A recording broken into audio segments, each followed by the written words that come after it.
नमस्ते दोस्तों, कैसे हैं? आज बात करते हैं एफर्मेशंस के और गहराई की। हमारे ज़िंदगी में मेडिटेशन हमारे रोज़मर्रा की आदत कैसे बने?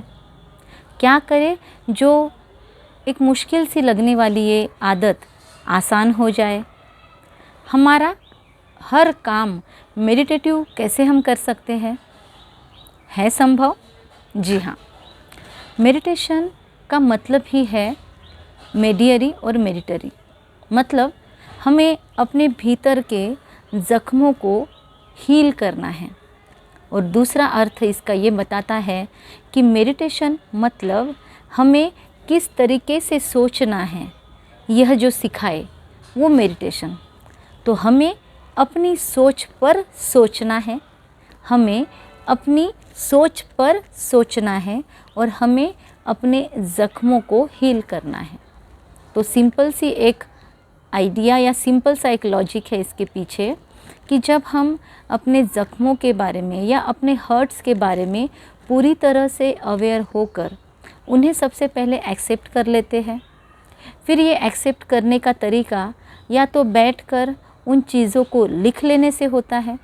बहुत बार हम जब चीज़ों को लिख लेते हैं तो भी उसका बहुत गहरा इफ़ेक्ट होता है, क्यों हमारे ब्रेन की कुछ नसें जो हमारे पूरे कॉग्निशन से कनेक्ट करती है, उनका और ये हमारे हाथों की उंगलियों का बहुत गहरा सा कनेक्शन होता है। और जब हम कोई चीज़ें लिखते हैं हाथों से तो वो बहुत ही गहरी छाप, या उसे कहेंगे कि वो हमारे ब्रेन से, हमारे सबकॉन्शियस से कनेक्ट होकर गुज़रती है।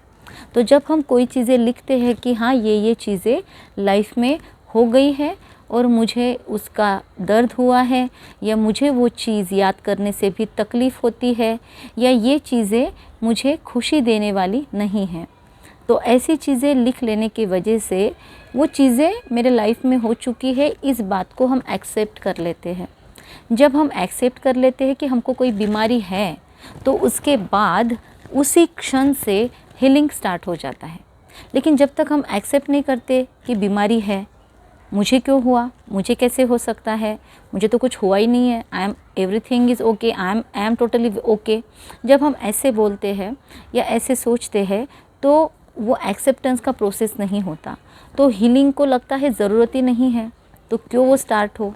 जब हम एक्सेप्ट करते हैं तो उसी क्षण से हीलिंग स्टार्ट होती है। ये मैकेनिज़्म पहला है। दूसरा, हम जब लिखते हैं तो सबकॉन्शियस कनेक्ट हो रहा है, उसके अंदर ही तो हमने बहुत गहराई से उन दर्द को भरा है, क्योंकि वो दर्द वाली घटना, वो जो चीज़ हुई है हमारे साथ, वो एक बार हुई है, सही है। तो वो एक बार हुई घटना को हमने बार बार दोहराया है, यहाँ पर हमने उसको बार बार पिक्चराइज किया है, या हमने उसको बार बार विजुलाइज़ किया है। और जब वो विजुलाइज़ करने की प्रोसेस बहुत बार रिपीट की गई, तब वो हमारे सबकॉन्शियस में जाकर फिट हो गई, और फिर वो हमारे लिए बार बार घटी हुई घटना हो गई। और एक चीज़ अगर बार बार हो तो हमको तो पता है वो हैबिट बन जाती है। तो एक बार दर्द हुआ लाइफ में, पर मैंने उसको 10 बार यहाँ पर रिवाइज़ किया, तो मैंने मेरे लाइफ को दर्द से भर दिया, तो मन को आदत हो गई ग्लूम में जाने की। अब मैं क्या करूँ, अब मैं उसको रिवर्स कर लेती हूँ। अब मैं वो निकालती हूँ कि ये चीज़ें सब लिखने के बाद मैं और एक चीज़ सोचती हूँ कि ये हो गया है, दैट इज़ पास्ट।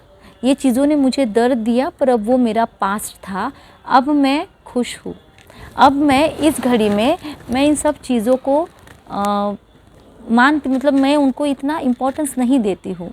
अब वो जो दर्द है ना, वो जो पास्ट हो चुकी बातें हैं, अब वो मेरे लाइफ का हिस्सा नहीं है, वो तब की बात थी। अब मैं बहुत हैप्पी हूँ, अब मैं जो भी हूँ, जैसी हूँ, मैं खुद को स्वीकार करती हूँ।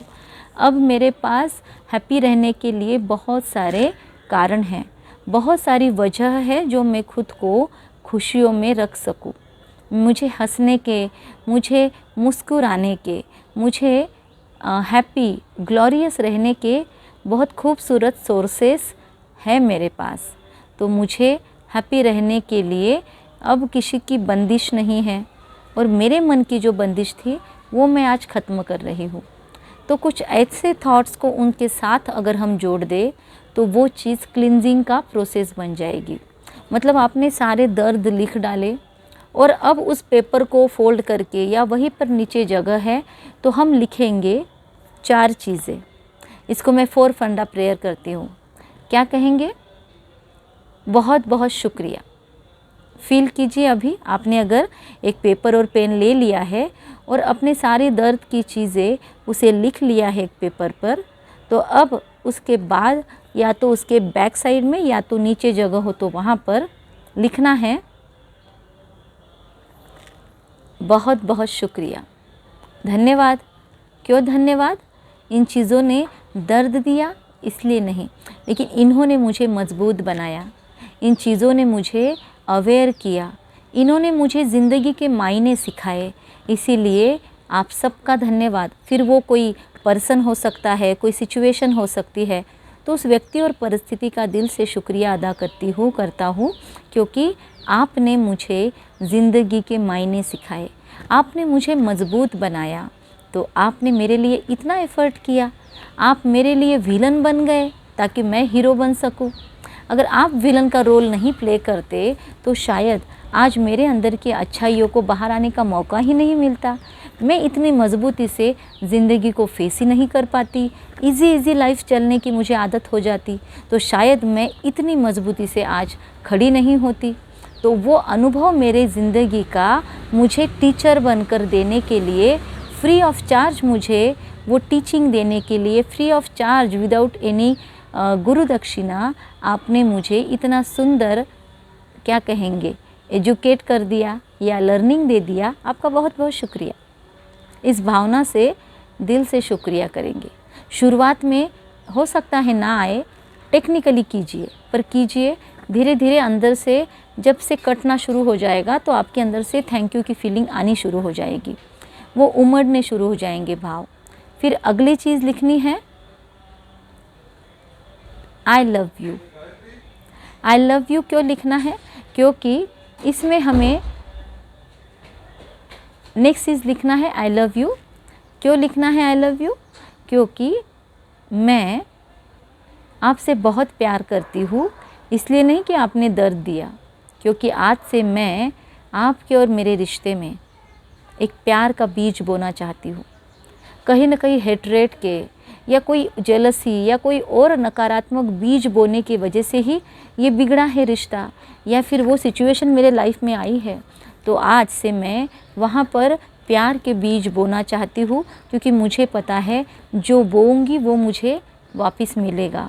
इसीलिए मैं अपने भले के लिए आज इसमें प्यार का बीज बो रही हूँ। इसीलिए आपकी मैं राह नहीं देखने वाली, I start from my self. मैं खुद मेरी तरफ से शुरुआत करती हूँ आज प्यार की। I love you. और अनकंडीशनल प्यार है, मुझे कुछ नहीं चाहिए आपसे, मेरे पास सब कुछ है। मुझे आपसे कुछ नहीं चाहिए, मेरे पास सब कुछ है, मैं सर्व प्राप्ति संपन्न हूँ। और इस भावना से I love you and thank you, I love you. तीसरी बात, हो सकता है किसी पास्ट कार्मिक अकाउंट का आज मेरे सामने ये सेटलमेंट चल रहा है, ये मेरा ईयर एंडिंग चल रहा है, ये मेरे सारे पुराने हिसाब किताब की खतावनी बंद हो रही है। तो इसीलिए हम लिखेंगे I am sorry, please forgive me. हो सकता है मैंने आज या इस टाइम साइकिल में पिछले कहीं कोई हिस्से में आपको जानबूझकर या अनजाने में, चाहे इस जन्म में चाहे किसी और जन्म में, मानसिक, शारीरिक, आर्थिक, सामाजिक या कोई और तरह से कोई और स्तर पर आपको पीड़ा पहुंचाई, आपके दर्द का जानबूझकर या अनायास ही मैं कारण बन गई, तो उन सब दर्द के लिए जो तब आपने सहा होगा और हो सकता है मैंने उस वक्त रियलाइज़ नहीं किया होगा, पर आज जब मैं इस तकलीफ़ से गुज़र रही हूँ मुझे एहसास हो रहा है। इसीलिए मैं दिल से आपको क्षमा मांगती हूँ। Please forgive me, I am sorry, I am sorry. और मैं अब उड़ना चाहती हूँ। बहुत दिनों से ना ये ब्रेन का मेमोरी कार्ड, ये स्टोरेज फुल हो रखा है, यहाँ की वहाँ की सारी दर्द की बातें इसमें भरकर, आपकी स्मृतियाँ अंदर भर भर के जो नकारात्मकता से भरी हुई है, जो मुझे दर्द देने वाली है, मैंने अपना ही स्टॉक फुल कर लिया। अब मुझे नई चीज़ें इसमें डालने के लिए स्कोप नहीं मिल रहा है, इसीलिए और मेरा लंगर जब तक यहाँ से नहीं उठेगा तब तक मेरी नाव आगे नहीं बढ़ेगी। तो अब मुझे ग्रो करना है लाइफ में, इसीलिए अब मैं इन सारी पुरानी मेमोरीज़ को जो मेरी ग्रोथ वाली नहीं है, इनको बाय बाय करती हूँ। सो आई फॉरगिव यू। ये सारी बातें आगे पीछे की क्यों बताई? क्योंकि ये भावनाएं जब तक क्रिएट नहीं होगी तब तक आप I love you, I am thank you, please forgive me, I am sorry, I forgive you, ये चारों बातें नहीं बोल सकेंगे। ये होपोनोपोनो टेक्निक है, लेकिन इसे हमारी संस्कृति में बहुत पहले से ढाला गया है, बस नाम बदलते आए हैं, पर हमें तो रिजल्ट से मतलब है। आइए ये ट्राई करते हैं।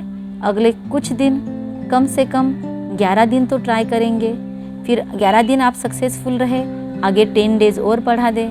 21 डेज़ साइकोलॉजी में हैबिट फॉर्मेशन के लिए दिए जाते हैं। उसके बाद और लंबा गहरा कोई दर्द है तो 40 से 44 डेज़ दीजिए आप, तो देखिए क्या मिरेकल आपके लाइफ में आप महसूस करते हैं। अगर करते हैं तो शेयर करना ना भूलें।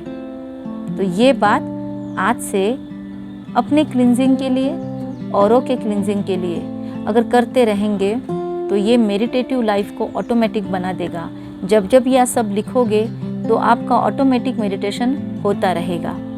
अगले कुछ वीडियोस में हम सुनेंगे कुछ और टिप्स एंड टेक्निक्स कि कैसे हमारी लाइफ इजी मेडिटेशन मोड में चली जाए। ऑटोमेटिव जैसे बोलते हैं ना कि ये ऑटोमेटेड मोड में चले गए हैं, तो हम ऑटोमेटेड मेडिटेटिव स्टेट में कैसे रहे, इसी पर हम अगले कुछ सत्रों में भी बात करेंगे। तब तक ट्राई करते रहिए, मन से कहते रहिए हर एक के प्रति I love you, I am sorry, please forgive me, I am thank you and I forgive you. Be blessed, be blessed. Thank you.